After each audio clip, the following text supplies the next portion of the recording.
Iran पर America के भीषण अटैक के बाद ईरान के जवाबी हमलों से दहल गए ट्रंप। तुर्की की राजधानी अंकारा में क्यों किया डील को खत्म करने का ऐलान?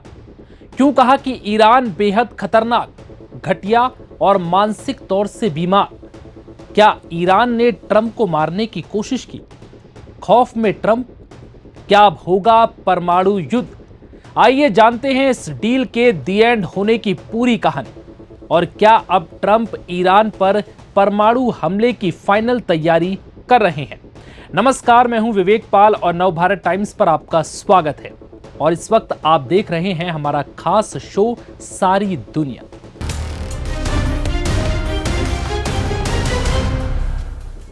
अठारह जून को ईरान अमेरिका के बीच हुआ शांति समझौता अब लगभग टूट चुका है।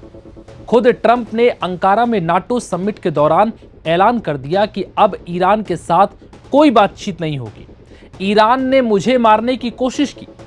वो बेहद खतरनाक, मानसिक रूप से बीमार, झूठे और घटिया लोग हैं जिनके साथ हुआ एमओयू अब खत्म हो चुका है।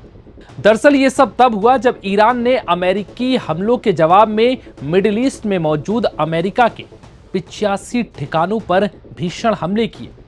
ये हमले इतने खतरनाक थे कि ट्रंप भी सन्न रह गए। दरअसल इसकी शुरुआत उस वक्त हुई जब हॉर्मुज में कुछ कमर्शियल जहाजों पर हमले किए गए, जिनमें से एक जहाज पर 4 भारतीय भी सवार थे। दावा किया गया कि हमला ईरान ने किया, जिसके बाद अमेरिका ने इसके जवाब में ईरान के 80 से ज्यादा सैन्य ठिकानों को निशाना बनाया। ये हमले पिछली बार किए गए हमलों से कई गुना ज्यादा बड़े थे। इन हमलों के जरिए अमेरिका ने ईरान के सिरिक बंदरगाह शहर, केशम द्वीप, Bandar Abbas, command centre, air defence system, तटीय radar, anti ship missile system, drone launch sites पर हमले किए और 60 से ज्यादा नौकाओं को भी निशाने पर लिया। अब बारी थी ईरान की। अमेरिका को लगा था कि उसके इस बार के भीषण हमलों से ईरान थर थर कांप जाएगा, लेकिन ऐसा हुआ नहीं, बल्कि ईरान के जवाबी हमलों ने अमेरिका के होश उड़ा दिए। रिपोर्ट्स के मुताबिक ईरान ने अमेरिका के 85 से ज्यादा ठिकानों पर भीषण मिसाइल और ड्रोन अटैक किए, जिनमें बहरीन, कुवैत में मौजूद अमेरिकी सैन्य ठिकाने शामिल हैं।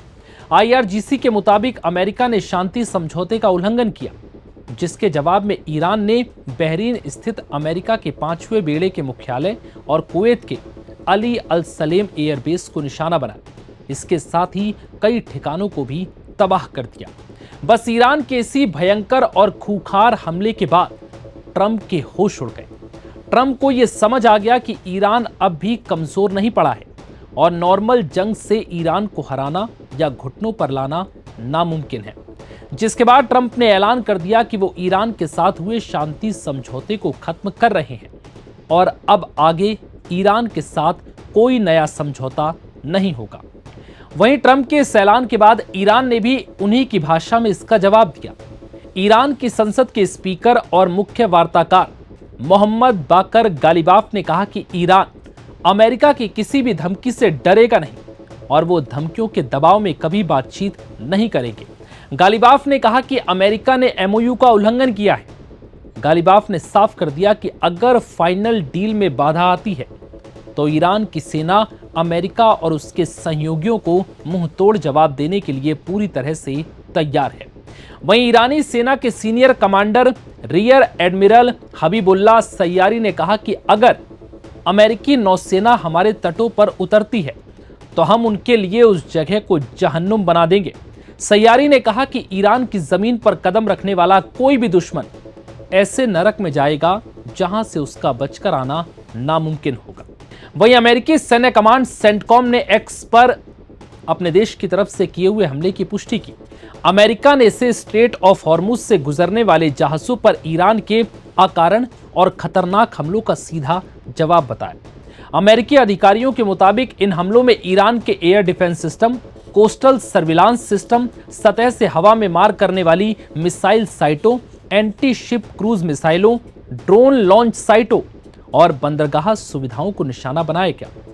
अमेरिका ने ईरान के इस हवाई हमलों को पिछले महीने हुए दोनों देशों के बीच समझौते का उल्लंघन बताया। जिससे शांति के भविष्य पर गंभीर सवाल खड़े हो गए। वहीं हॉर्मुज में जिन 3 जहाजों को निशाना बनाया गया, उनमें कतर का एलएनजी टैंकर अल रकियात और सऊदी अरब के झंडे वाला टैंकर वेदान शामिल है। कतर के विदेश मंत्रालय ने इसे अंतर्राष्ट्रीय कानून का गंभीर और स्पष्ट उल्लंघन बताया और ईरान को इस आक्रामक कृत्य के लिए पूरी तरह से जिम्मेदार ठहराया। इतना ही नहीं, कतर ने अपना विरोध दर्ज कराने के लिए ईरानी उपराजदूत को भी तलब किया। वहीं सऊदी अरब ने भी इन हमलों की कड़ी निंदा की और कहा कि अंतर्राष्ट्रीय नेविगेशन और वैश्विक ऊर्जा आपूर्ति की सुरक्षा के लिए बड़ा खतरा है। अब सवाल यह भी है कि क्या अब ट्रंप परमाणु हमला करेंगे? दरअसल तमाम एक्सपर्ट्स डील के टूटने के बाद 2 तरह की आशंका जता रहे हैं। एक ये कि अब अमेरिका और इजराइल मिलकर ईरान पर परमाणु हमला कर सकते हैं। हालांकि इसकी संभावना ना के बराबर है, लेकिन इस बात को नजरअंदाज नहीं किया जा सकता, क्योंकि वर्तमान हालात ये बयां कर रहे हैं कि ट्रंप अब परमाणु हमले के मूड में नजर आ रहे हैं। तो वहीं दूसरा अंदेशा ये है कि अगर परमाणु हमला नहीं हुआ तो फिर ये जंग रूस और यूक्रेन की तरह लंबी खिंच सकती है, जिससे दोनों देश धीरे धीरे एक दूसरे को कमजोर करने की कोशिश कर सकते हैं। वहीं ईरानी विदेश मंत्रालय ने चेतावनी दी है कि अगर अमेरिका द्वारा समझौते का उल्लंघन किए जाने के गंभीर परिणाम उन्हें भुगतने पड़ सकते हैं और ईरान अपने राष्ट्रीय हित व सुरक्षा के लिए आवश्यक और निर्णायक कदम उठाएगा। ईरान का यह भी कहना है कि हॉर्मुज में सुरक्षा प्रदान करने के लिए वहां से गुजरने वाले जहाजों से शुल्क वसूलने का उसे अधिकार है, जिसे ओमान और पश्चिमी देशों ने खारिज किया है। ईरान ने हॉर्मुज में अब पहले से ज्यादा सख्त नियम लागू कर दिए हैं। ईरान की नई संस्था पर्शियन गल्फ स्टेट अथॉरिटी के नए नियम के तहत अब कोई भी जहाज ईरान की बिना इजाजत के यहां से नहीं निकलेगा। यानी जो जहाज यहां से गुजरना चाहते हैं उन्हें 48 घंटे पहले ही आवेदन करना होगा और पूरे समय समुद्री अधिकारियों के संपर्क में रहना होगा। पर्शियन गल्फ स्टेट अथॉरिटी ने नए निर्देश में कहा है कि यहां से गुजरने वाले हर जहाज को अपनी पूरी यात्रा, तय रूट और संपर्क की जानकारी पहले से देनी होगी। मंजूरी मिलने तक जहाज के ऑपरेटर को लगातार संपर्क में रहना होगा और अगर कोई जहाज ऐसा नहीं करता है तो फिर उस पर हमला किया जाएगा। वहीं अमेरिकी राष्ट्रपति डोनाल्ड ट्रंप के ईरान पर बदले रुख के बाद शेयर बाजार में कोहराम मच गया।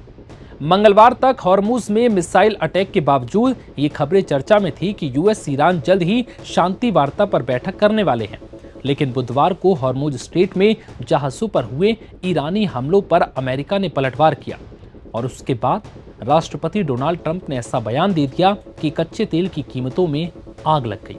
जबकि दूसरी ओर शेयर बाजार में सुनामी आ गई। सेंसेक्स 1900 अंक से ज्यादा गिर गया और निफ्टी 560 अंकों से ज्यादा फिसल गया और मिनटों में शेयर बाजार में 9 लाख करोड़ स्वाहा हो गए। वहीं ट्रंप के ऐलान का सबसे ज्यादा असर कच्चे तेल की कीमतों पर देखने को मिला है और ब्रेंट क्रूड ऑयल की कीमत एक झटके में 6.75% की बड़ी उछाल के साथ $79 पर पहुंच गई। तेल की कीमतों में आग ने महंगाई के जोखिम को बढ़ाने का काम किया है और इस डर से शेयर मार्केट भी सहम चुका है।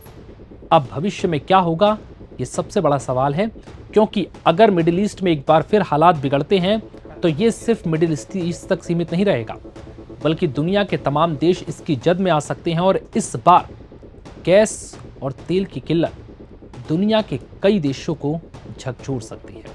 फिलहाल इस वीडियो में इतना ही। इजाजत दीजिए। नमस्कार।